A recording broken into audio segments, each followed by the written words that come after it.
Masters table.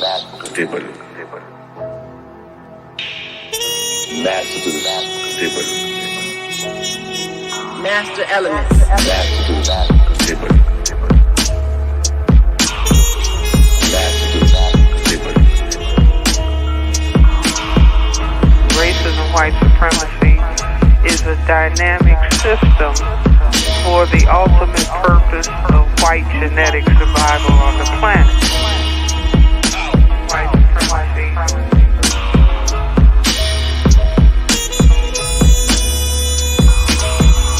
You are in an evil system, a system that is designed deliberately to produce evil thoughts, to produce animosity, to produce violence. Introduction to African civilizations and man-garden civilization. Masters table. Masters table. Master elements. Masters table. Masters table. Master elements. We dedicate lives to the study of history. They didn't tell us that if you give up the man, you're going to take one of these things and it's worse and it will destroy your nation.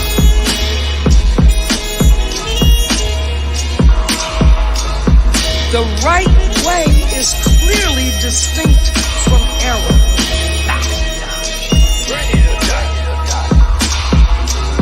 Racism is a competitive relationship between groups of people who are competing for the ownership and control of resources, wealth, and power.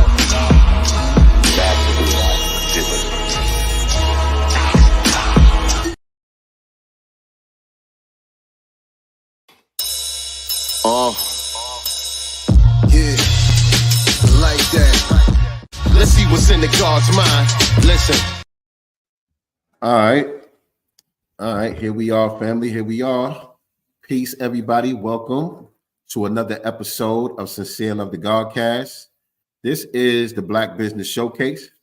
I am the God Sincere Love, and I'm not joined by my normal co-host tonight, Nyctee Gurl. She got the night off, but I do have a guest host that will be holding it down with me tonight. And so before I introduce our guest host and let you know who that is going to be, let me ask everybody, as y'all coming in here, make sure that you hit the like button for me. Make sure that you share this out on your social media platforms and let everybody know that we are live with another episode of the Black Business Showcase. And so as always, we're going to have another great guest for y'all to break down some business game in the sports world. I think this is something different from anything we've done before. So this should be a real good one. Also, if you're not subscribed to us on YouTube, we got 2 YouTube channels popping out, man. The new channel I definitely want y'all to subscribe to is the GodCast Enterprises YouTube channel. That's our brand new channel that we are building up on YouTube. We on the road to get 1,000 subscribers on that YouTube channel. But some of y'all may be tuning in from the Sincere Love the God channel, and that's fine as well. Just make sure you head over to the GodCast channel and subscribe. Click the notification bell so you can be reminded whenever we go live with new episodes or whenever we drop new content. Definitely appreciate that, family. And so, yeah, like I said, Nyctee Gurl got the night off, but I have a guest host with me tonight that's going to help hold things down. And so let me introduce y'all to our guest host, the young God, Taweezy. I don't got my clappers. I want to. Oh, there you go. There you go. Sir. What's good, everybody? What's good? It's your co-host right here, man. Y'all can subscribe to my YouTube channel and stuff. I got funny content.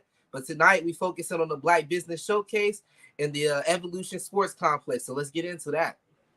Yes, indeed. And so for those of y'all that don't know, Taweezy is a GodCast member. He is part of the GodCast officially. And he's also the son of our lovely co-host here, Nyctee Gurl. This is Nyctee Gurl's son, for those of y'all that don't know. Taweezy, tell me a little bit about yourself before we get started, man. How old are you? I'm an 18-year-old. You know, I'm trying to lock in on my business. You know, stand on business. You know, everybody trying Oh, to. you standing on business? Oh, always. Everybody trying to tell me, you know, I'm 18, so I got to do things their way, but I'm doing it my way. Everybody want me to, you know, go to college and do all that boring stuff. I'm not doing that. I'm going the YouTube route. I'm gonna see it through to the end. Right now, I'm working in construction, but I'm finna boss up from there. Get my own crib before 20, maybe. I'm trying to do big stuff.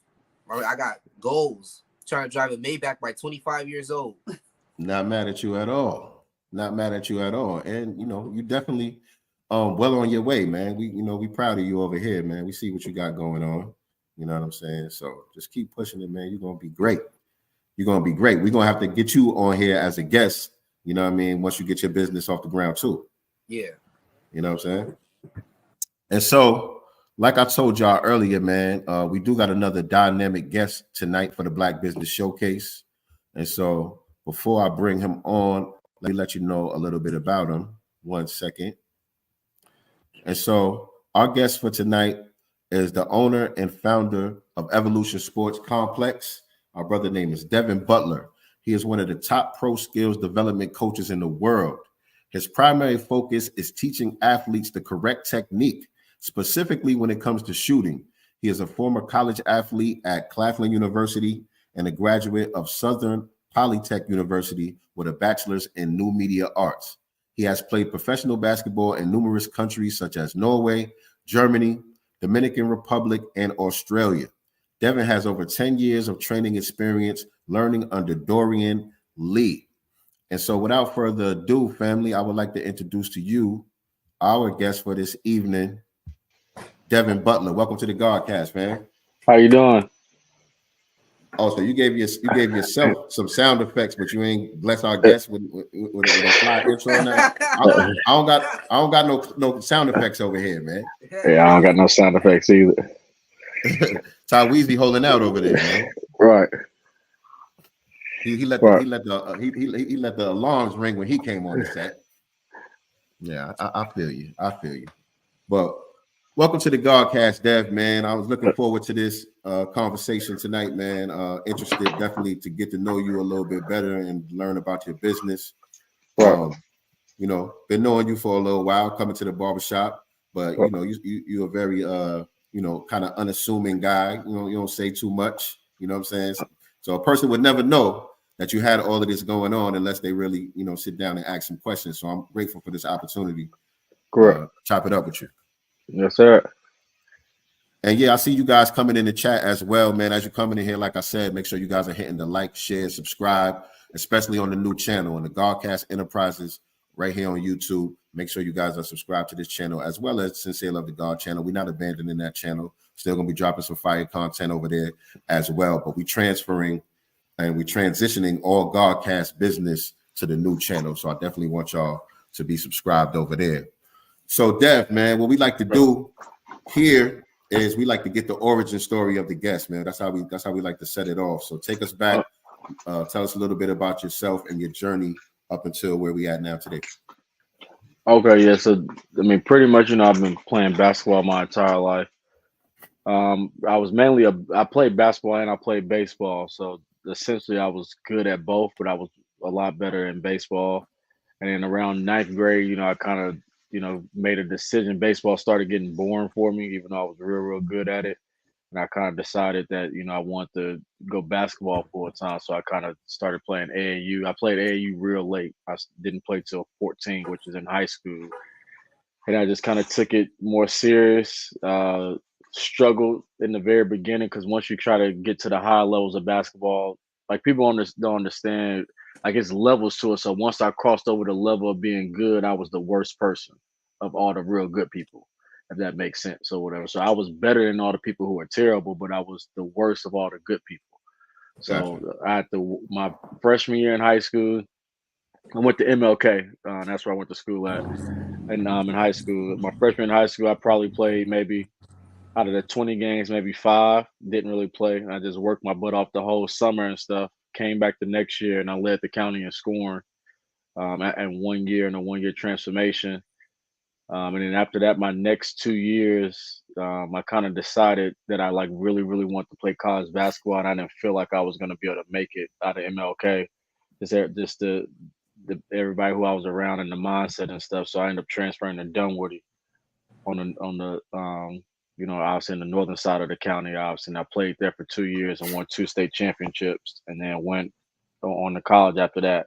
So that's pretty much how I kind of just got my career started. I was a late bloomer into basketball, but I loved it. So, but just because you love something, I mean, you can do it. But I put in the work and time, waking up at 5 a.m. in the morning, training pretty much every day. I just pretty much played basketball and basketball video games all day, every day, and then eventually it earned me a college scholarship. Nice. And where'd you get a scholarship to? So Claflin University. So how I got to Claflin, initially I got a scholarship at Livingstone University. So I had a bunch of D2s at junior colleges, and Livingstone University offered me, but I kind of obviously figured out early on like I wasn't going to the NBA or nothing like that. I know I could probably play pro in some capacity, but I know I wasn't going to the NBA. So when I went on my visit, I worked out, and was basically for D2 colleges. What people don't know, you can actually work out for the school and play against like the other college players. And so me and one of my friends, we dominated the workout. They pulled us off the court and offered us a scholarship on the spot. So I just went ahead and committed because I wanted to go to a HBCU. I ended up obviously going to one anyway. And when it was time to do my school stuff, they didn't have a major that I wanted to do. So I wanted to do something in math. I wanted to do mass comm going into college. They didn't have anything I wanted to do at Livingstone. So, I mean, I told the coach, like I said, hey, coach, there's nothing that I really want to do, so I'm probably going to decommit. And then I found a school that I wanted to go to that had a major that I wanted, obviously, and drove all the way up there to work out for the coach for like 2 hours by myself in the middle of the summer. And he called the other coach, and he gave me a good recommendation because I did everything professional. And then they offered me a scholarship in the office that day to go to Claflin. And that's how I ended up there. And only reason I ended up there because they didn't have the major that I wanted to do, and I wanted my education to be important. So, man, that's how I got here. So I didn't make a basketball decision. Obviously, I want to do TV, radio, video production, all that type of stuff, or whatever. And sound. I want to do that stuff, and they had that major there, and they didn't have it at Livingstone. Right. So, man, was it just the determination to be successful, or did you have like some mentorship, some guidance, to help you navigate that career path? No, I mean, obviously I didn't. Yeah, I did to the extent for like you talking like to get to college for college basketball. I mean, nobody in my family played college basketball. I was the first person to play college basketball, so all I could lean on was my trainer and one of my coaches, Jody Evans. So he helped me a lot through the process, but. I mean, when you're trying to go play college basketball, I mean, if you don't have somebody in the family or anything like that, or people have done it, it's kind of hard. So getting a college scholarship is already hard enough, but a basketball scholarship is extremely hard. Some of the people that play basketball, so it's not because remember the people who go play college are like the best people on their high school teams from everywhere. So it's extremely hard. So I took a lot of risk on myself. By doing the way I did it, essentially, like I'm explaining how I got even all the offers. I literally went to schools and I worked out for them. So schools were somewhat interested. So I would drive up there on my own dime, ask them what day I could work out for them or play against their players, and I would pretty much dominate, and then I would get scholarship offers. That's how I got all my offers. I didn't get them from AAU in school. I just went and proved myself in front of them. So if you could be a real good player, and you could have a bad day and not get an offer. So I had to make sure every time I played, I had to have a good day because they make a judgment on you for those 2 hours. That's it. And that's the same way how I got my second scholarship when I ended up transferring. I had to work out for the coach. I just did really, really well. But we'll get to that in a minute. But that's how I got the Claflin. Man, incredible. Yeah. Taweezy, you want to jump in? You got anything? Yeah. So as far as like getting to that college level, what would you say out of your skill set helped you get there? Would it be your explosiveness? Would it be your shooting capability? Or would you say I wasn't explosive, man. No, I wasn't explosive at all. I didn't even start dunking till the end of my senior year, and I couldn't do it consistently. Senior year of college or senior year of high school? High school. Yeah, I could barely dunk then. I started dunking like semi-consistent once I finally got to college. I'm only 6 foot, So, the amount of energy I got to use to dunk is a lot, and I got short arms. But it was my shooting, so I shoot the ball really, really well. So how tall were you at the end of high school? So I stopped growing in high school, so 6 foot. Okay.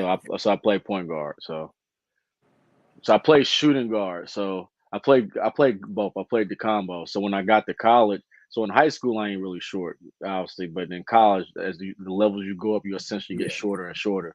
So when I got to college, probably the first month I wanted to quit. It was hard. Like I was waking up at 5 every morning and then practice and stuff every day. And we got to the first practice, I went on the wing to play shooting guard, and the coach stopped the whole practice and he told me I had to go play point. And in high school, I played point, semi-point, not as much. And back then, obviously, they didn't have shot clocks, so you went from going from no shot clock to a shot clock.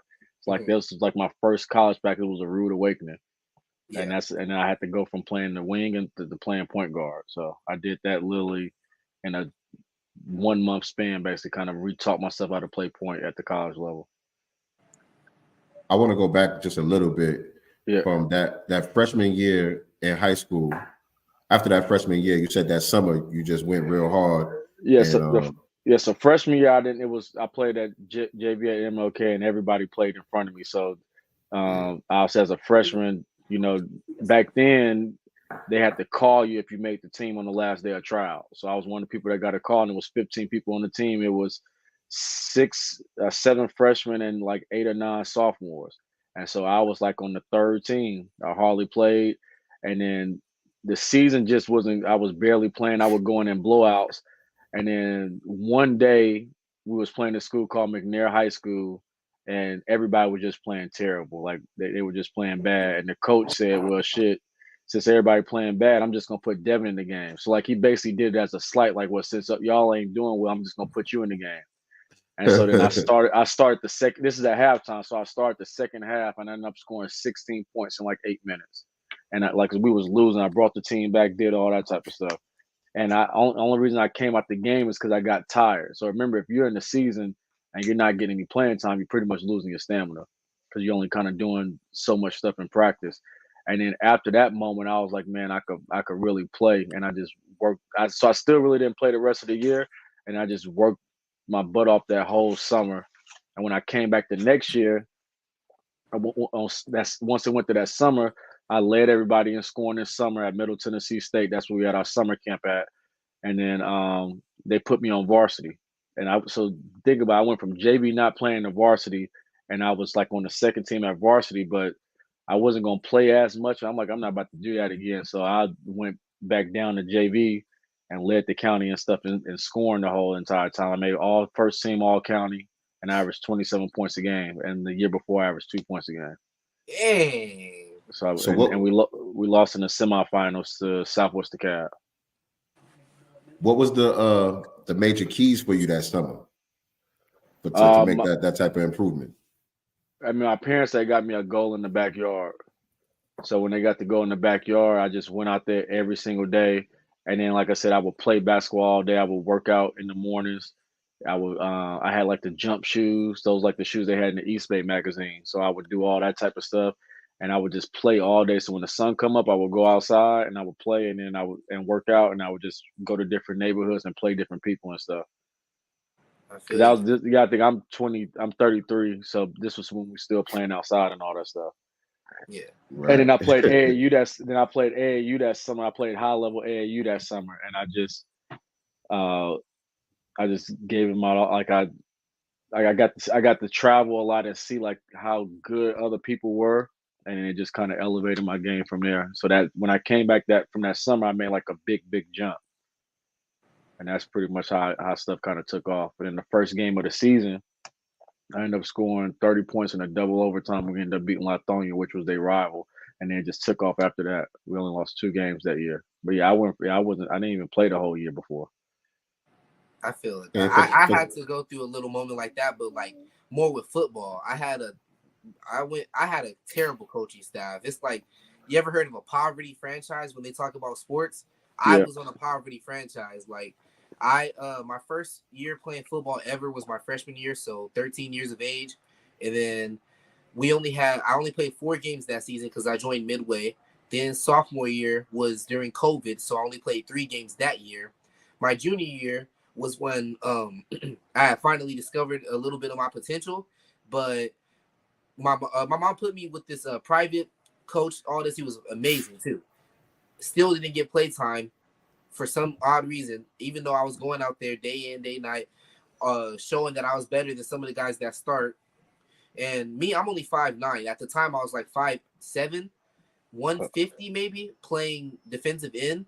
So I was way too undersized for my position, but I would go out there against guys who weighed 300 pounds, 250.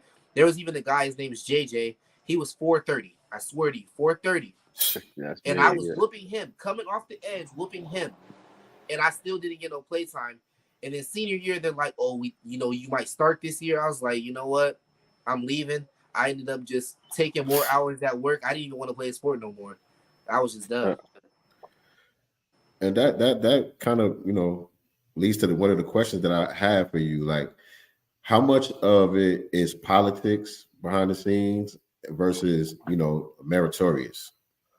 I mean, there's a lot of politics, but for like the stuff, especially like for sports, like I try to tell people, especially if you're not playing or going through the situation that I went through, you have to be so dominant to overcome politics, obviously, and sometimes you still might not overcome it, but that's what I did. I just became so dominant. So when I came back that sophomore year, so basically in basketball, you do a lot of summer stuff with your team. That's how it works in Georgia.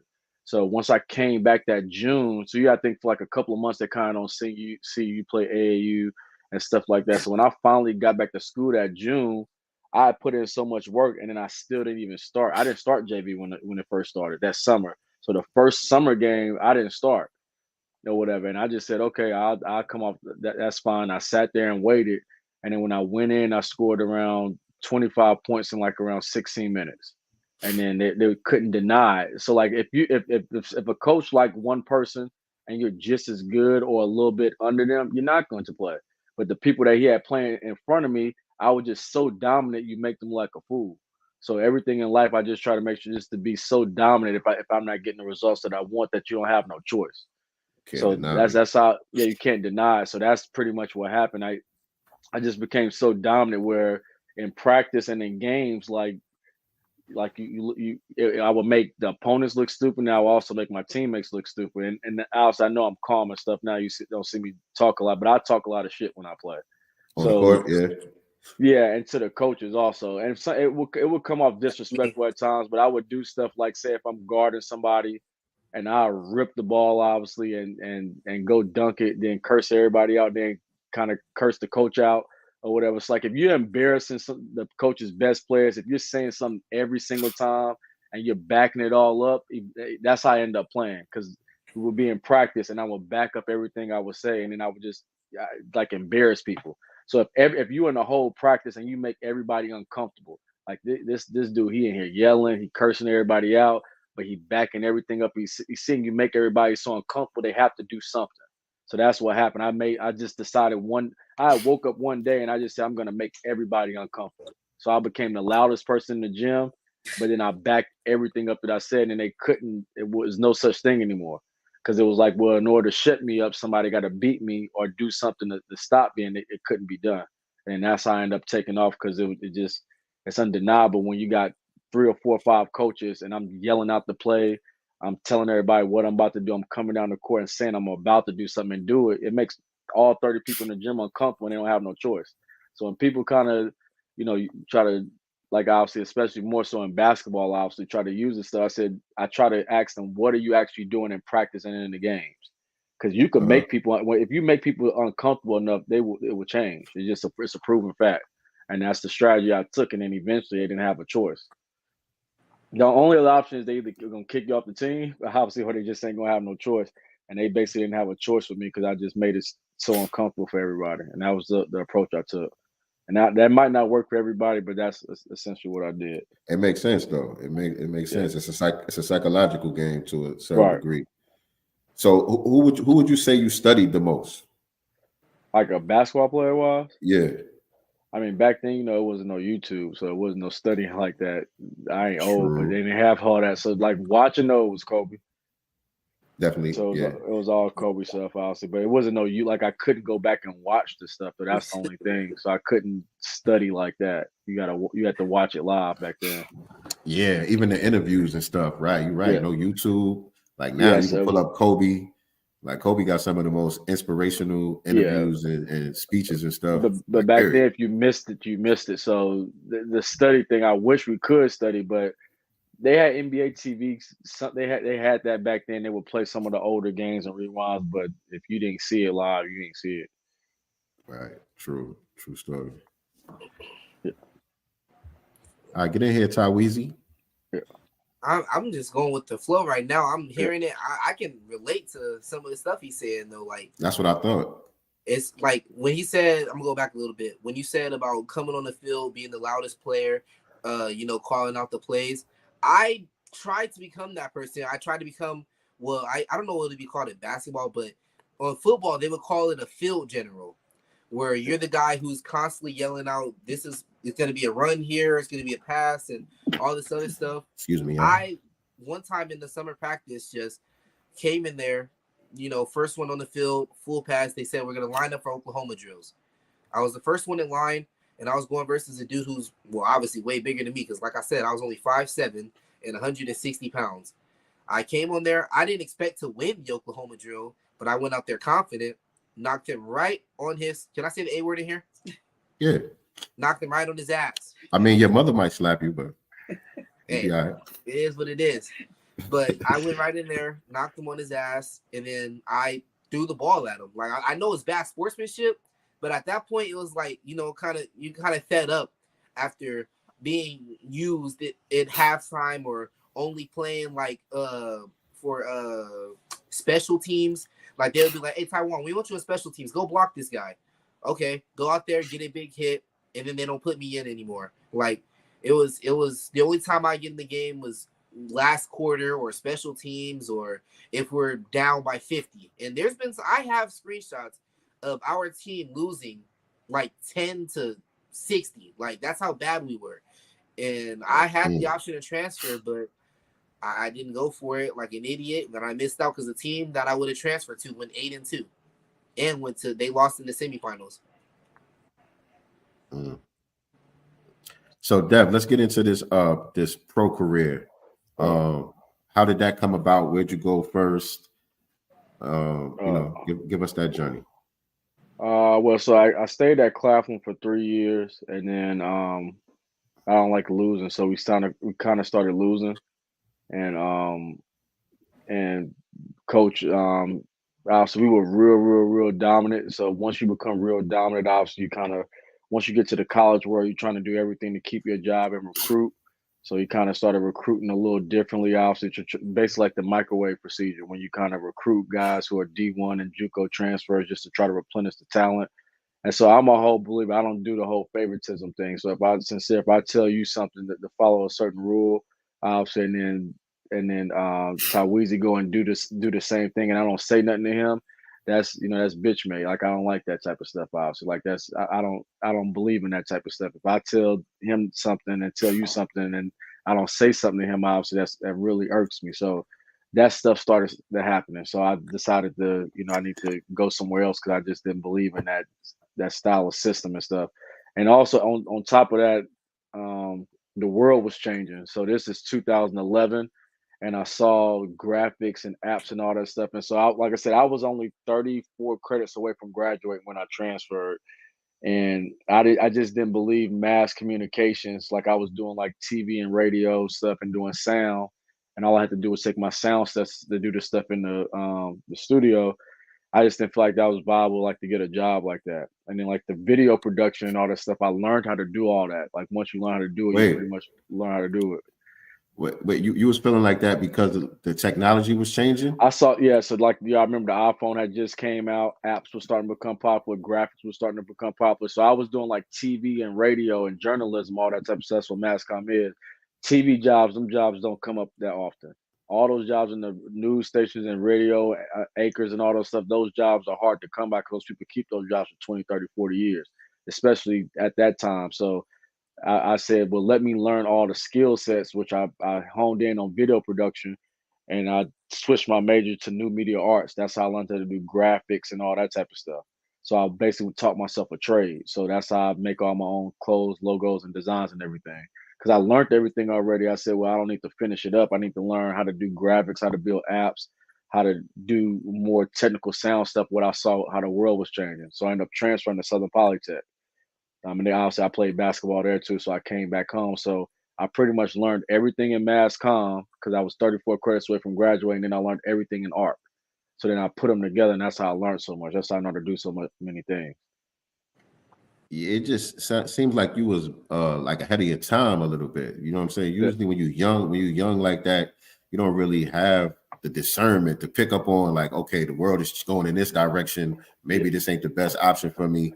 Maybe I need to pick up some of these skills, especially without somebody, you know what I'm saying, mentoring you, telling you, look, this is what's going on. We got to make this pivot here or whatever. You're doing this on your own at a young age. Yeah, I changed my major. So I was, like I said, 34. No, I actually wasn't even 34. I was like 26 credits away from graduating. So I transferred, and then I had to do an extra 69 credits. Because when you transfer, they only let you take like around 90 credits. And then I had to do 2 years in summer school just to finish graduating at the other school. Also, I still had 2 years of basketball, so I didn't care. But that's what I did because I saw how everything was changing, and I knew I needed to have more skill sets. And so I just did that. And then so when I graduated, so essentially to bag up, obviously I never worked a job before. So back when I was in school, I started a production company called DAB Productions. And I got the name of it because I just used my initials.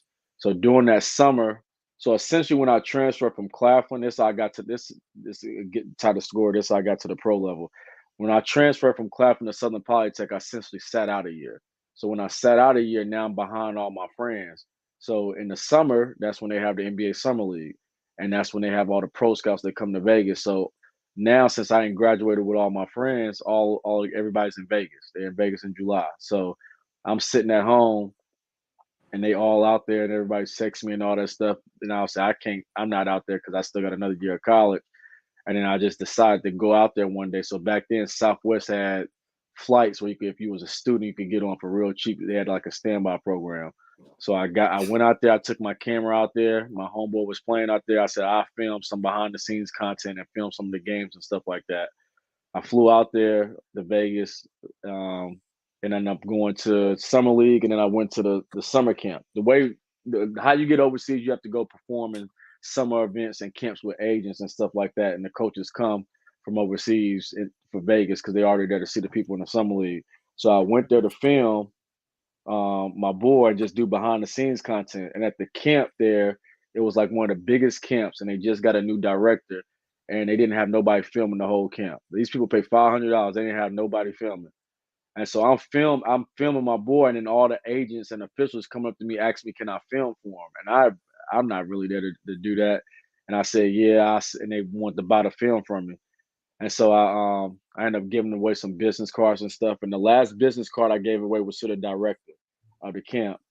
And he kind of blew me off as a white guy. His name is Chris Warren, and he's my agent to this day. He blew me off. And so I stayed at the Bally's Hotel. It's not called the Bally's no more. It's called the Horseshoe. So I went, and this is 2012. So, they had taxis back then. I don't know if you know what a taxi is. You've been in a taxi before? That's how So before they had Ubers and been in a taxi. So before they had Ubers and before you had Ubers, you had to get a taxi. So you had to call a taxi to go to like a taxi area. So I was at UNLV and you had to get a taxi, and it was expensive. You got to have cash on you because that's how you got around. And I went to sleep because I was tired. Everybody knows a 3-hour time difference. I went to sleep and woke up, and I had 30 missed calls and like 25 voicemails. Because I gave business cards to everybody in the gym to say, hey, I'll come back and film the next day if they want to film so I could make money because I want to get my trip paid for. And the last call, I stopped checking the voicemails, and I said, let me check one more voicemail. I checked the last one, and the last voicemail was the director of the camp. And he said, hey, I apologize for blowing you off. Everybody's getting on me because I'm not filming. It's my first time doing it this year. He said, can you come back and film? I ended up going back to the film. The film, and they said, all right, so what's the name of your company? I don't have no name of no company because I don't have no company. So I just used my initials, which is Devin Antonio Butler, and named the company DAB Productions. So there was filming. It was 2 courts for the camp. I'm by myself. And so he said, yeah, can you film both of these courts so everybody can get their film? And they had a track. And I said, man, how the hell am I supposed to film both courts and I don't have nobody else here? My boy is playing. He can't do it. He could help me in the games in between. And I just had to think real quick. I said, I got to hurry up and leave. I said, give me like 20 minutes. So I had the taxi driver card back then. So that's how taxi drivers would give you cards with their numbers so you could call them to come back. And so I got in a taxi and I went to Best Buy. I had a credit card with like $400 in it. Do not do this. So I bought a camera and a tripod and an SD card on a credit card. And then I went back and filmed the camp, obviously. So I went back up and I filmed it up top. So the cameras wasn't too far apart, and I set them up where I only had to move them a little bit. Filmed the camp, and then I went back and took all the equipment back to Best Buy. And then, because obviously I didn't have no money like that, so I called the Texas Vet, went and set up all the equipment, and then obviously sold all of the film and made like $1,000+. So I took care of my trip. But then now me and the agent is cool now. So now I'm doing all his events, and then I still have a year worth of school left. So then obviously once I did all of that, obviously for a full year, I pretty much worked with him for a year because he partnered with my production company. And then obviously once I graduated, he took care of me and helped me get overseas right after that. So after I left school, I went to Spain. And then I went to Denmark and Germany. Then I came back home and I went to Australia after that. Then I went to Mexico. Then I went to Norway. Then I went back to Australia, and then I went to Luxembourg. How long was each of these? Like the trips? Like how many games in a season? It depends. So like between like 10 to 25 games. Sometimes it'll be like 7 or 8. But this is like how I got overseas because I played my last 2 years. My stats wasn't great. Like so, I only averaged like 8-9 points a game. Obviously, I played point guard, so I had good numbers, but I didn't average that much. But I built relationship with all these coaches and agents because he took me around him, and then he became my agent. So he looked out for me. So I basically got on because of relationships. Now I was good, but not good. Like to play pro, it's the same as high school. So to make it to high school, you got to have real good stats, or you got to be really, really good. That's how you get to college. Okay, so now when you go from college to pro, it's the same thing. So just because you played in college doesn't mean you're going to play pro. But relationships is everything. So I built relationships and connections. And then obviously he became my agent at the same time. And that's how I got my first jobs overseas. So then he took me to all these places and he took me to Australia. And I stayed in Australia for years back and forth. So that's how I got overseas. I didn't have great stats, but I had great relationships with people. So how would you compare the competitiveness on the high school level, college level, and the professional level? I mean, back then when I was in high school, it was real competitive. Like the better high school you go to, you're going to play a competitive schedule. So my high school career, I went 108-18. So I really didn't lose games. I only averaged 4 to 5 losses a year at the most. Like I could show you this. Hold on, I could grab this right here. Actually, I have one of the plaques right here so y'all could see it.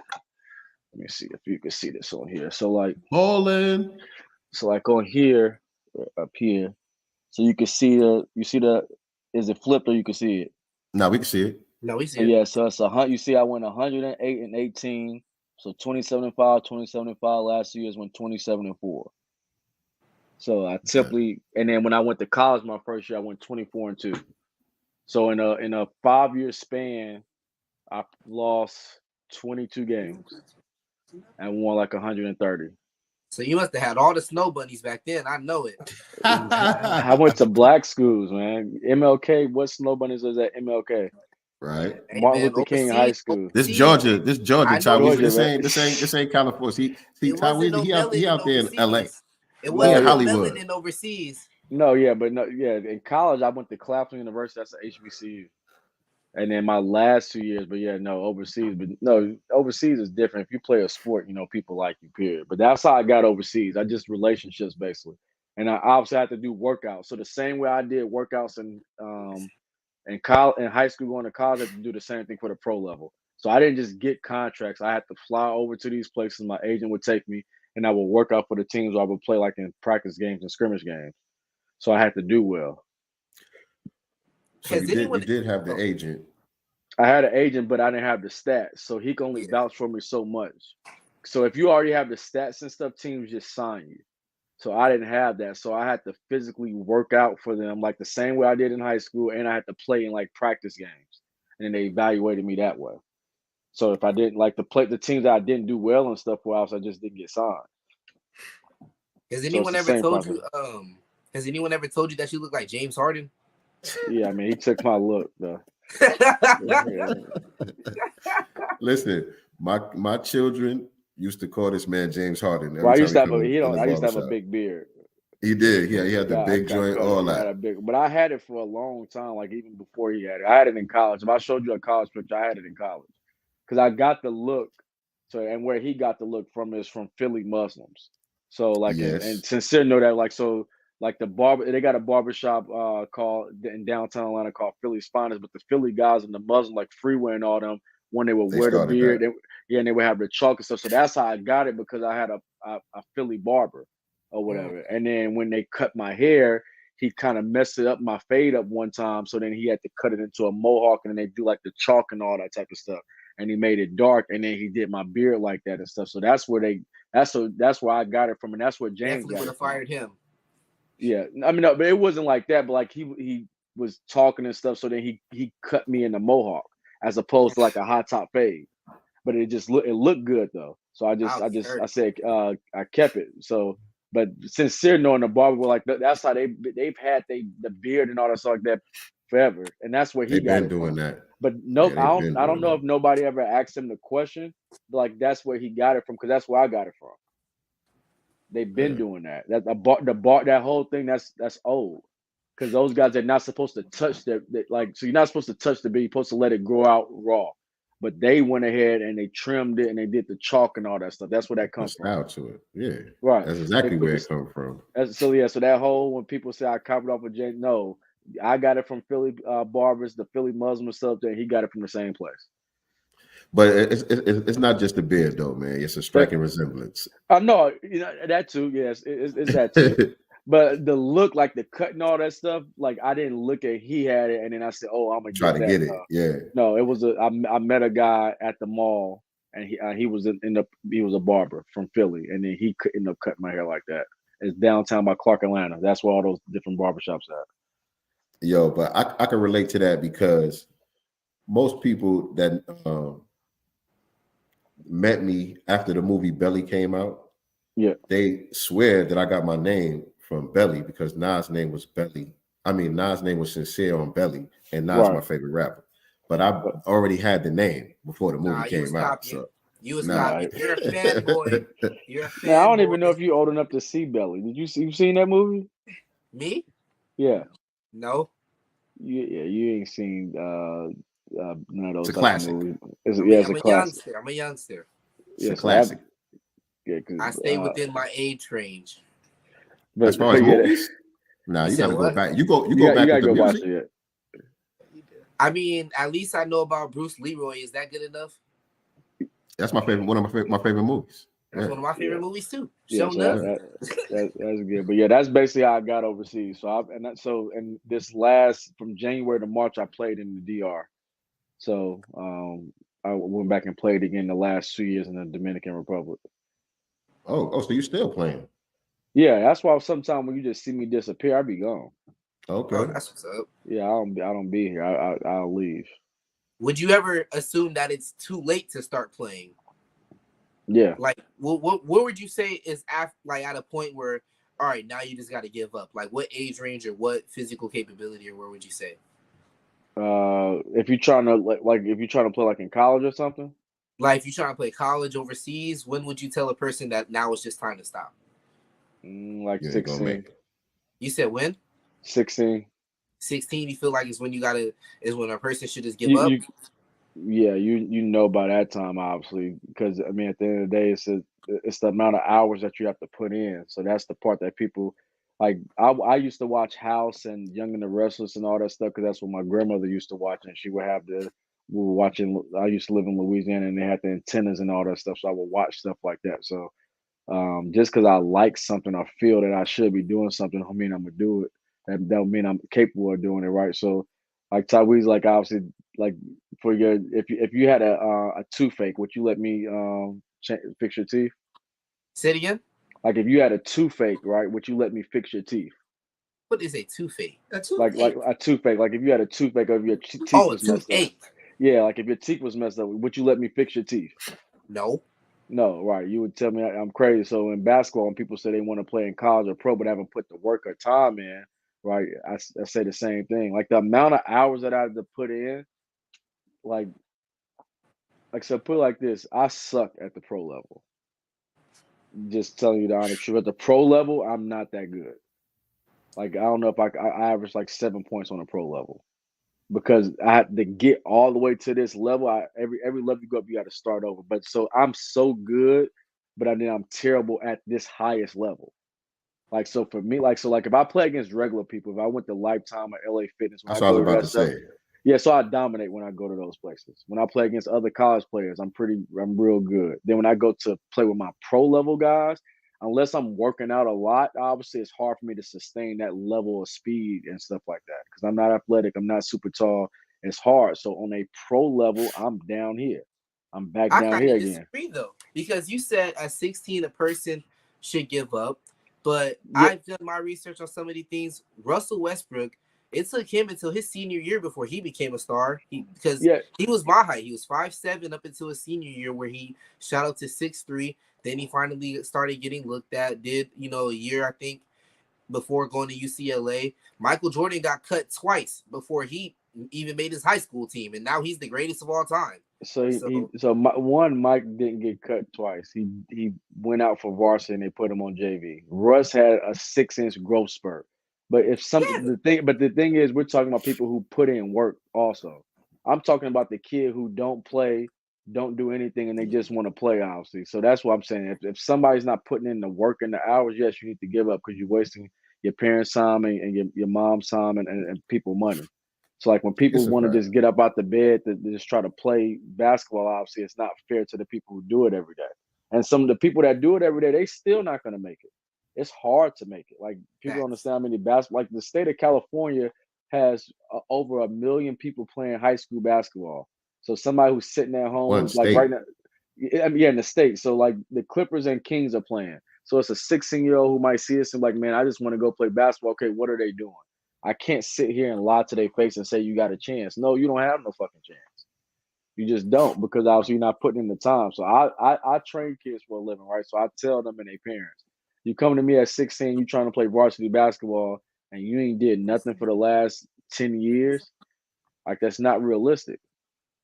Like for me to get good when I was 13, 14, obviously I have to be realistic with myself. I had to quit I had to quit baseball. And listen to what I said. When the sun came up, I worked out and I was outside and I was out there almost all day. So like you too young to remember back then you didn't go in the house. Once you went in the house, you couldn't go back in. Like if you went back in, you couldn't go back outside and you had to drink water from the faucet. So like the hose. So it'd be hoses connected to the house. That's where you got your water. If you went back in the house, obviously you pretty much had to stay back in. So if I would leave at 10, 11, I got to stay out the whole day. Because when I go back out, my mom. I understand that. That's how my mom was. So you got to do that. So I did that every day for years.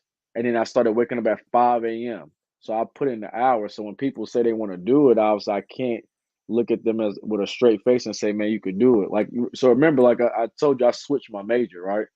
You know, you understand how hard it is to switch a major in the art world. They didn't respect me when I switched my major because I went from an all-black school to a white school, and I went to the art field. People in the art field, they draw and paint and stuff. They've been doing it since they were kids. Their whole life. Yeah. They've been doing it their whole life. Like when I did my first art class or whatever, like I almost got kicked out. Like in the art world, I was that far behind because I just wanted to do it. I liked it. And then I saw the world was changing. So I had to put a whole bunch of hours in just to catch up, just to be decent or whatever. Because art people is just like basketball. They've been drawing and painting since they was 8, 9, 10, 11, 12 years old. So they have the natural skill sets that I just didn't have. And I had to catch all the way up. And I still never caught up. I just caught up to them in the digital side. But yeah, I can't like the people that you listen, like Russ was putting in a lot of work all the time. And then he had a super big growth spurt. like a big, like going from 5'7" to 6'3" in a year and a half span. That's a big difference. I think I need to send my cousin to you in the summer because he played ball. He been playing for a minute, playing for 2 different teams, but I don't know. I feel like he just needs that extra piss. He needs the extra push. His work ethic is like he can talk the talk, but sometimes like when it gets to that time, he don't show out like he needs to. I mean, that's a lot of people, but like so the only reason with me, obviously sitting on the bench, what motivated me. So like at this point, I don't know, it's just because I'm older. I don't have the motivation to try to motivate people to want to actually want to play, right? Like you got to want it yourself. Yeah. You gotta want it more than I wanted, because I did. I wasn't looking for my parents' handout or anything like that. I wanted to get out the house. I wanted to see the world. So I wanted it for myself. So a lot of people, like obviously, it's too many people that play to hold people hand, because with college basketball in high school, they just find somebody else. Because it's a million people that play, so they're not gonna wait on nobody. So I've seen this story more times than none when people don't make it than when they do, because obviously they just I guess people don't realize the amount of time you actually have to put in. You have to have some type of insanity to do the things I had to do to my body in the amount of time that I did. And you have to lose sleep, and you have to lose friends and all that type of stuff, because the basketball came first, and it got me to where I'm at. But it came first, and if you ain't willing to do that to get to those levels, then obviously it's not for you. That's real, man. And I'm inspired to hearing you, the mindset behind that, because I have a son that plays ball. He's a senior in high school now. He plays varsity for Mountain View. And he has that type of mindset. You know what I mean? I could definitely say that about him. He's very self-motivated. I'll come in the house sometimes, he's sitting in front of the TV, he got the weights, he doing squats, you know what I'm saying? Or he outside dribbling, you know what I mean? He, like you said, up 5 o'clock in the morning, he don't wait on us, you know what I mean? He's very self-motivated.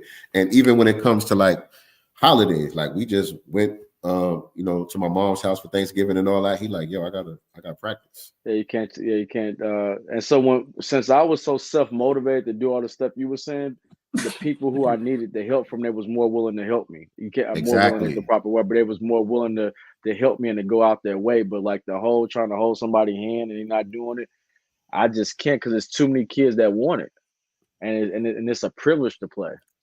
So, because once it's gone, it's gone. Like obviously everybody don't. I had hip surgery 2 years ago after COVID. So like when basketball has a clock on it, when you can't do it no more, you can't do it.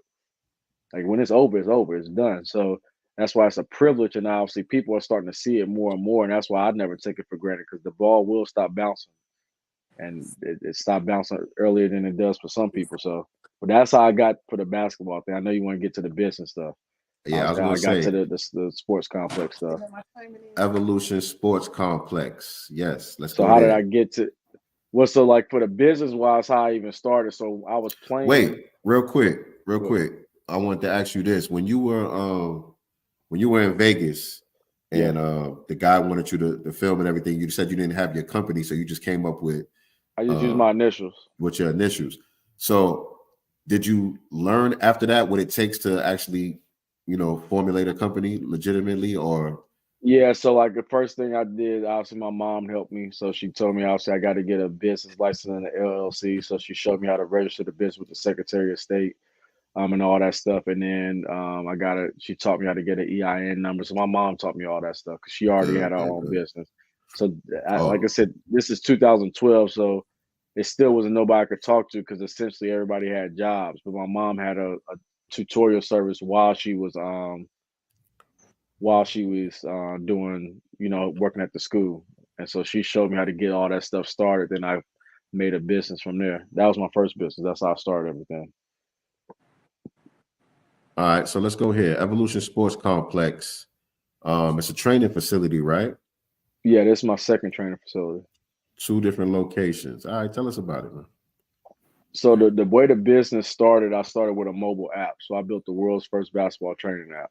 So if you type in Evolve basketball app online, obviously you can see old screenshots and stuff about it. So remember, since I switched my major, I learned how to build apps. So I ended up building the app because I wanted kids to be able to get training from all over the world. This is before apps even became popular like that, the way they are now. So I put all the different drills and workouts that I did, and I got it online. The first day I had like over 3,000 people, and the app crashed because it was yeah. So How I did you ended up promote that? That's what's up. Instagram. This was when Instagram, before it was like stuff was by times. It wasn't times back then. It was like when you post up, everybody see it.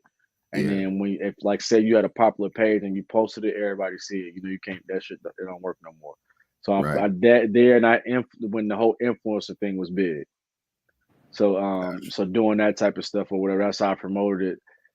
And then I ended up getting venture capital funding. So I ended up raising $330,000 for 10% of the company. So I ended up leaving Atlanta when I turned 27, and I flew to Germany, and I went to an accelerator program, and I stayed there for 3-4 months. I learned everything possible about business and how to run venture capital funding.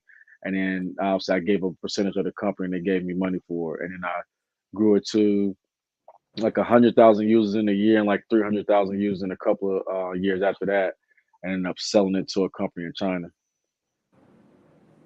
Man, yeah, so that's before I got to all this, but that's how I did all that. That's why I said I've always worked for myself. So I ended up leaving Australia. I was in Australia. Before I went to Australia, I was building the app, and I ended up leaving Australia to help my brother get into college. So the way how the app came about is I helped him get into college, but all the knowledge that I used to help him get into college, I want to give all kids the resources to be able to have that. And so I built the app with all that stuff in it. Incredible. So that's how I did that. And then when the app got big, I couldn't keep up with the server space, and it was growing too fast, and I ended up raising money for it. So I raised money through the Adidas family. So the Adidas family, they had an accelerator program, and they gave me money to, make the app bigger and stuff. Mm.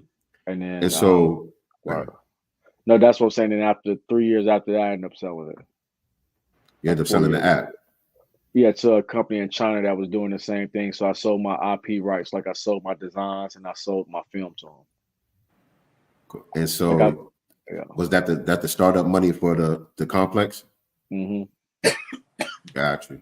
Yeah. So like basically I made them like 200 videos. I gave up all my other videos. I gave them a design. Obviously, and they used the app in India and China. Mm. Nice. And so these are the type of alternative career options for basketball players that most people don't think about. Right. You know what I'm saying? Most people it's NBA or bust. You know what I'm saying? Right. But talking to you, it's like, there's other opportunities out there, especially if you got an entrepreneur mindset. Correct. Yeah. So this is the second gym. So I took that money, and then I was able to open my first gym is in Chamblee, Georgia, on Peachtree Industrial. So I opened that gym up. That was 53. So I was training in the high school, paying rent. Then I ended up opening a gym in Chamblee. It was 5,300 square feet. And I've been doing that the last 2.5 years. And then it took me two and a half years to save money for this one. So basically 2 years. And then opened this one. This was 14,000 square feet. So I went from a high school court to 5,300 square feet to 14,000 square feet in a 4-year span. Oh, that's what's up. And so, like me and you talked about behind the scenes, I want to do a follow-up to this interview. You know what I'm saying? I want to come pull up at the sports complex. Right. Probably bring my son and a couple of his teammates and chop it up with you over there, get some footage of the facility and everything like that too. Right. So we need to plan that out real soon. I just got my new camera and stuff, so I'm ready to go. Right. But yeah, that's how I got to this one. Year. Say what? Fly me out too. I want to see it. Said fly me out. I ain't going to respond to that right now. It's hard, man. But basically, this is a full complex though. So like this one isn't just basketball. So it has baseball, strength and conditioning stuff. It has this turf in there. We'll have an after school program for kids where we teach the kids. They get their homework and they get to do a skill like on the court, and then we'll teach them like video production and graphic design and stuff. So basically, I'm gonna essentially make the kids the employees of the facility also. So you could teach kids at a young age how to do like the graphics and the video, because I've done it before in the elementary schools. Because I had a after school program as well. So that'll start in August. And so do you have, or will you get buses and stuff like that? So we'll have after school. Yeah, so we'll have the vans and stuff, and we'll pick the kids up out of school. So the after school, it's different parts of the program. So one of the parts is called Digital Arts by Design. I pretty much used my initials again for it, but pretty much that's what we teach them: video production and graphic design. So I did the program in the inner city at Dunbar Elementary and schools in Mechanicsville. And so we basically taught fourth, fifth, and sixth graders, third, fourth, fifth, and sixth graders how to do like video production and graphic design, like the real stuff that I do on the computer. And then at the end of like the 12-week course, they're able to like do all their own stuff. So like they'll do like 6 weeks video, 6-week graphics, and then the kids will switch. So I do that at the gym, and then they also get their homework, and then they'll be able to do basketball or baseball training or strength and conditioning or whatever. And so when the parent picked the kid up from school, they did their homework, they didn't learn a skill set, they didn't got to play, they didn't did everything. So all they're doing is going home, is going to basically shower and going to bed and chilling basically. Sign me up. Do you have a virtual version of this, like an online course, or is everything strictly physical? No, we actually pick the kids up. I mean, we'll eventually get to that, but well, Sincere though, like it's a bunch of schools in the area where the gym is at. So it's only like the kids like in a 7-8 mile radius. So how many kids would you say you currently have, like a rough estimate? I only been open a week. That's why Sincere doing this. This gym just opened on this gym only opened up on Monday. Yeah, the gym opened up on last Monday, so it's only been open for 8-9 days. As far as like real estate, would you say that a sports gym is something that more people should look into to like generate a livable income? No, this life ain't for everybody. You said what? No, this life ain't for everybody. No, I don't recommend you just jump into it, because essentially when you get buildings like this, you have to pay. You either have to buy it or you have to pay rent. Essentially, it's just like an apartment. So if you buy it, if you got the cash, cool, but it's not for a building this size. You're gonna have to have like $1 million or so. So that means you gotta take out a loan. So you essentially still paying rent because you got to pay the loan back every month. If you lease it, you're pretty much doing the same thing. If you don't program your gym properly, when it gets through the slow periods, you're not gonna make enough money. So obviously, you could look up how much certain buildings cost and the rents and all that stuff costs on like LoopNet and stuff like that. So that building that you see right there is $14,000 a month. Yeah, I know. Yeah, so $14,000 a month. That's how much. That's not expenses. That ain't paying nobody. Right. So that's why you see so many gyms fail, because the sizes of the building for steel buildings. That's why you see so many gyms open and close. It's expensive, and economies change. People pockets and stuff change, obviously. So if you don't program it right, where you're not relying on one thing, it will fail pretty easily. Yeah, that's why I think the after school program is a winner. That's a winner. Yeah, so like the after school program, there's a new 3rd, 4th, and 5th and 6th grader every year. Right, and it's reoccurring. It's reoccurring. You know so after schools, for the most part, I mean, obviously the kids are in school August, September, October, 3 weeks in November, 2.5 weeks in December, and then obviously you start it back up again January, February, March, April, and a couple of weeks in May, and then obviously you have summer camps and stuff. So it's recurring revenue, but then also you get a lot of kids where they're going to get a lot out of it. So you have like this, the gym that you saw, it has baseball training in it. It has speed and agility and strength training. It has basketball training. We do basketball events also. And then the after school program. And then we also have like crowd therapy type stuff, like for physical therapy and those type of things. So like we have 6-7 things that happens in that gym. Those 6-7 things help take care of all those expenses. If you just try to rely on one thing, you'll fail. How much staff do you have? It's like 7 of us, 7-8 of us. Tell us a little bit about the trainers. So essentially the model, so like these are just the basketball trainers, because I'm the one who building the site. So I have to finish building everything out. So obviously that's me. In the middle, that's my brother. Blair Woods, that's my co-owner. So essentially, if you do stuff like this, you want to bring in trainers that already have a following and people know, obviously, because you want to bring revenue into the gym and you want people that know what they're doing. And so that's what he is. And he's been real important to the project as well. And he's also supported the brand. Like that picture is an old picture, and that's him having one of my shirts. And the guy on the right, Jody Evans, that was the coach that I was telling you about that I played AAU for, and the one that took me to Livingstone. So when I turned the corner, that's what I played for my whole high school career. And so what I do is, obviously, like I said, I believe in, certain things in life. Obviously, I try to give back to people that's helped me. Now, I didn't make it to the NBA where I could go back and buy somebody a house and do all that stuff, but I could give back and give them a resource to be able to make money and do things and stuff like that, and to be a part of something. So once I opened this gym, I made sure he was in the neck and could run his program and stuff through it. Because then it's another kid that's just like me that's going to be in the program that's going to have a chance to have somewhere to actually grow in. Dev, I gotta tell you, man, this is some fly shit, man. Like I said, my son, you know, he goes hard with the basketball thing, and so we've been running behind him since he was a little kid, going to all of these facilities, you know, AAU, high school, whatever. And I always am looking at the economy behind everything. You know what I'm saying? That's just the way my mind works. You know, we pull up, I'm like, okay, we got to pay the park. They got concessions over here. I don't pay this much for him to be on the team. It's hella expensive just to be on the damn team.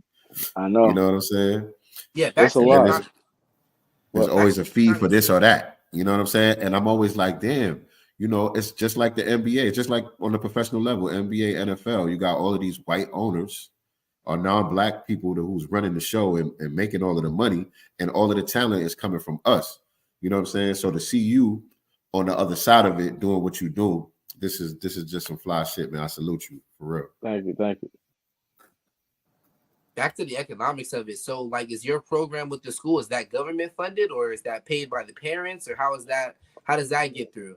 No, so like the initial after school program is just paid by the parents. So what people do out here is they pay per week. You can pay per day or pay per week. So they pay like $95 or $100 a week, because essentially they're only there 2.5 hours. Because the younger the elementary schools get out around 3 here. And so by the time you get them, it's like 3:30 going into 4 once they get there, and then the parents are picking them up by 6:30. So exactly. The digital arts by design, that part of the program, that was I had grants with that. So you basically try to set your program where you put a nonprofit in it, obviously. So you got to separate the nonprofit from the for-profit, obviously. So like, you know, I ain't explain the technical side of it, but like I'm not on that nonprofit, but it's still ran through my gym. Yeah. So you don't mix the two, basically. So essentially the nonprofit pays to use the facility. That's makes sense. And then grants pay for like that other stuff. But the regular program, no, the parents pay for that stuff. So does the nonprofit have a contract with the sports complex? Is that how that works? Yeah, that's essentially how you do it, yeah.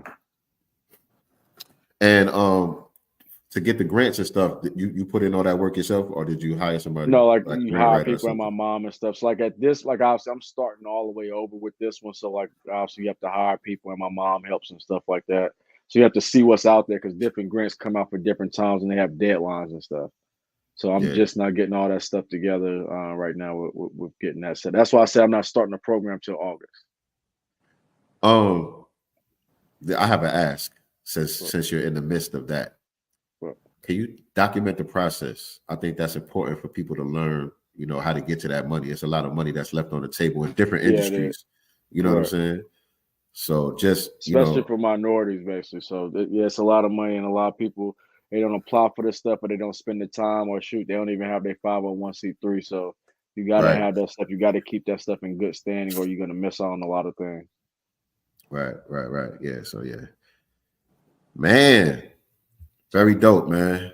Anything that we didn't think to ask you that you want to let people know? Any events coming up or anything like that? Or anything at all?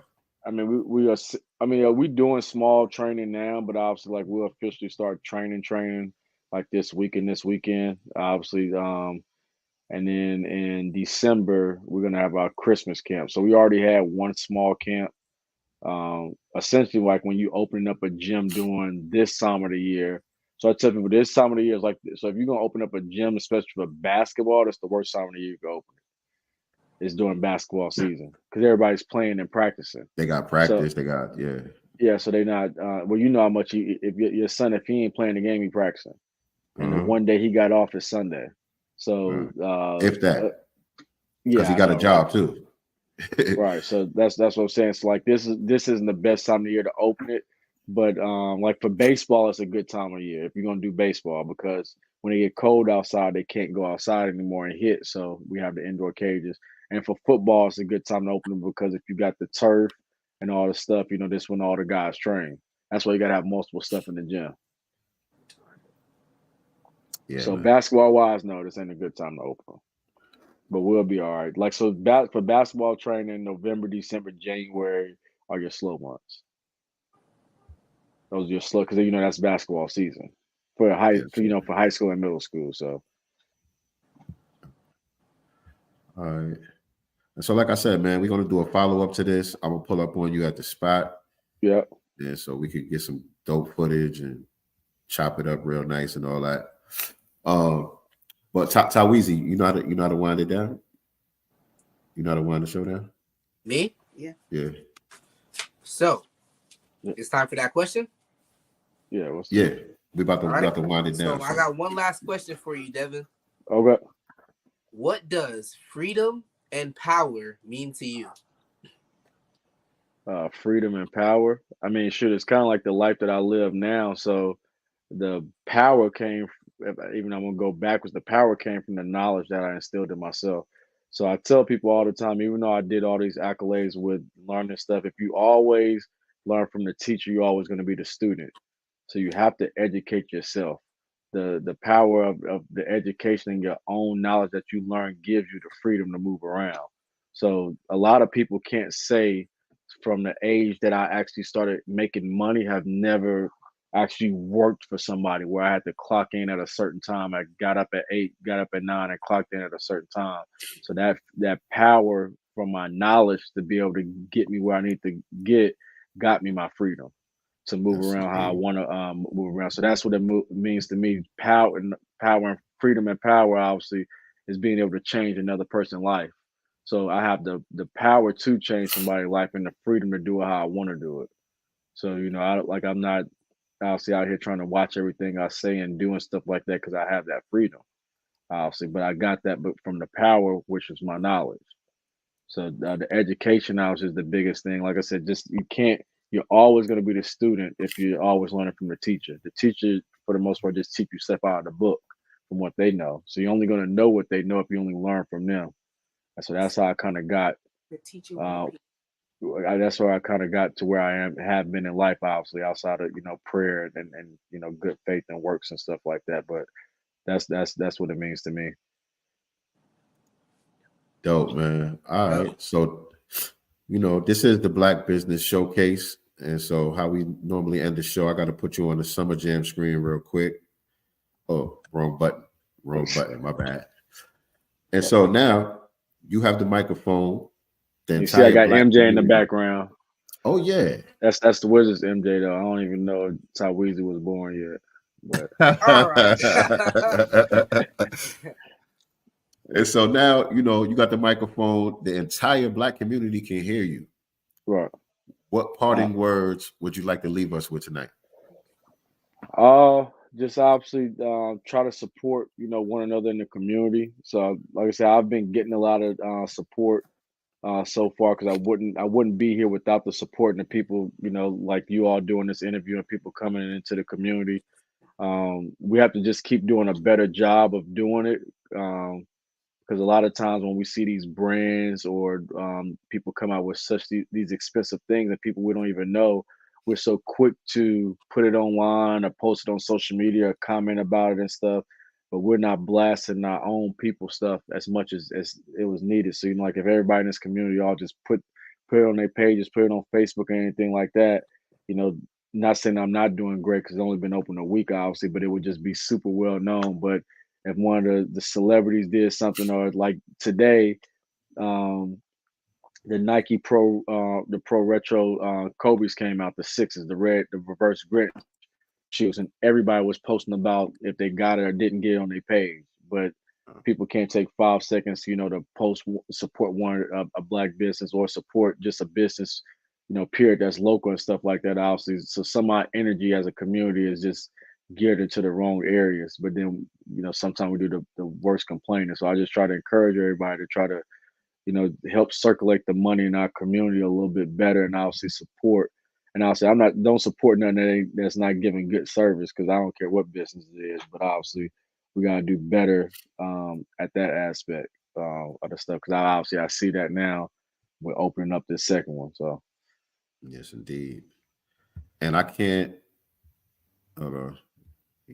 But I can't disagree with anything that was said. I agree wholeheartedly, 100%.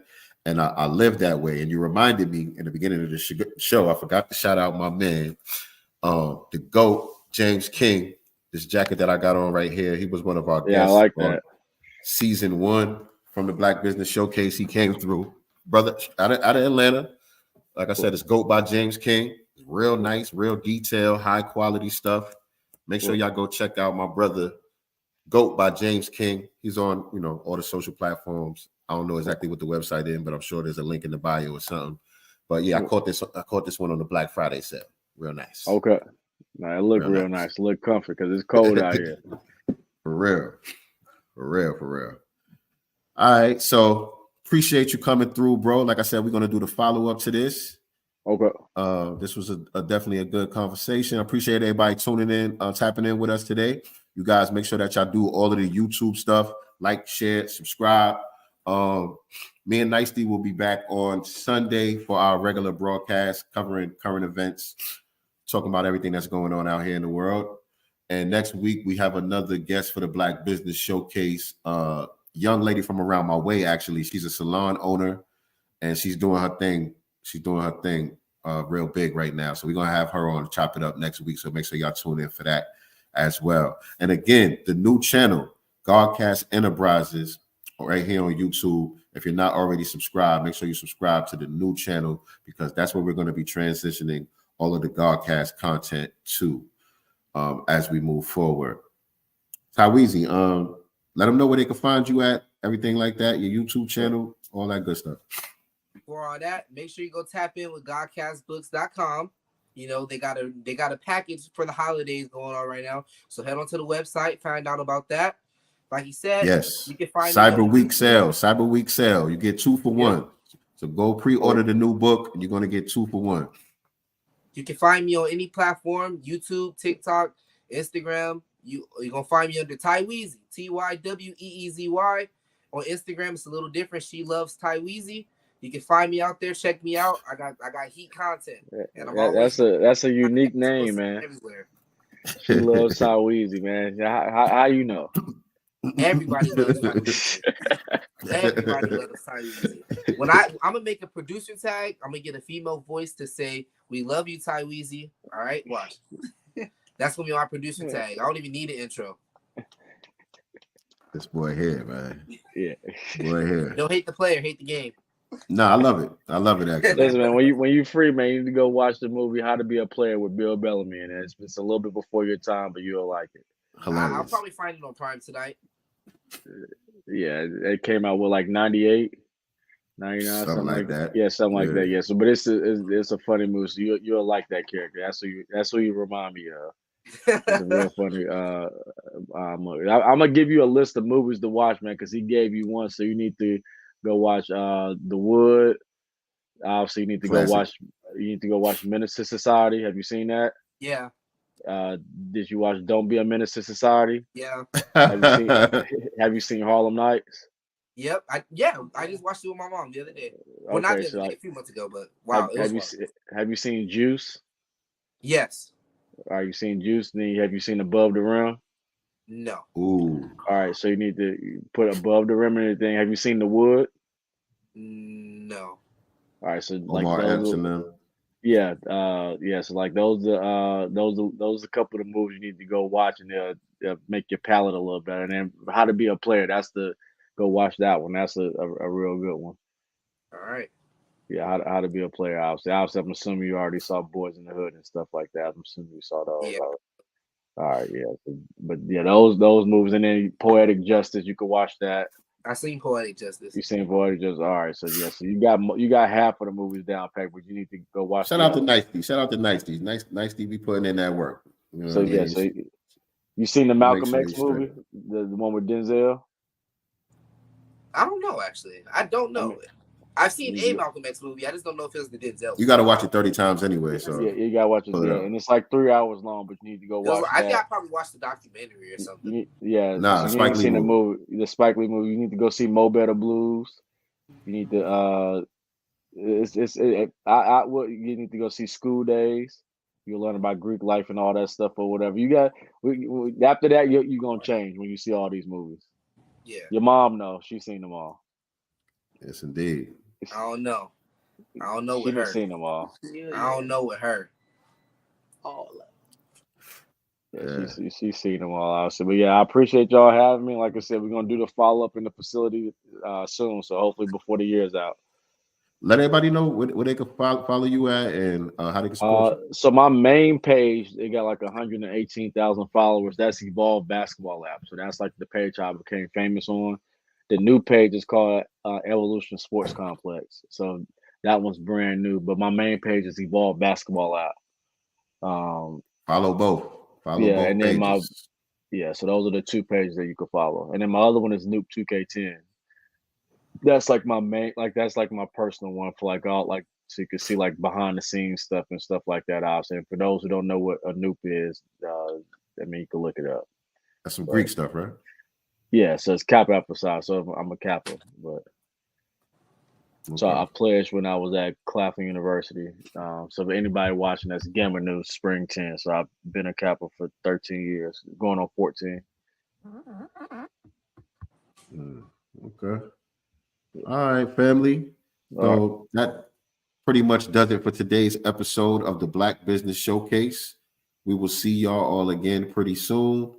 Yeah, man, stay tuned. Y'all know, follow me. I'm at Sincere Love the God on all social media platforms. By the way, you want to check out some of the music, I'm on all streaming platforms. Just type in my name as well. And stay tuned for new content, new products, all of the good stuff that we got coming. 2023 is coming to an end, so 2024. We stepping it up. We stepping it up to the next level. So stay tuned. All right, family. All right. Just remember, I never want y'all to forget, we are not the master teachers. We are only the master students and signal boosters for the voices of the new Black media. And we are out of here. With that being said, peace and Black love. Yeah, like that. Let's see what's in the God's mind. Listen.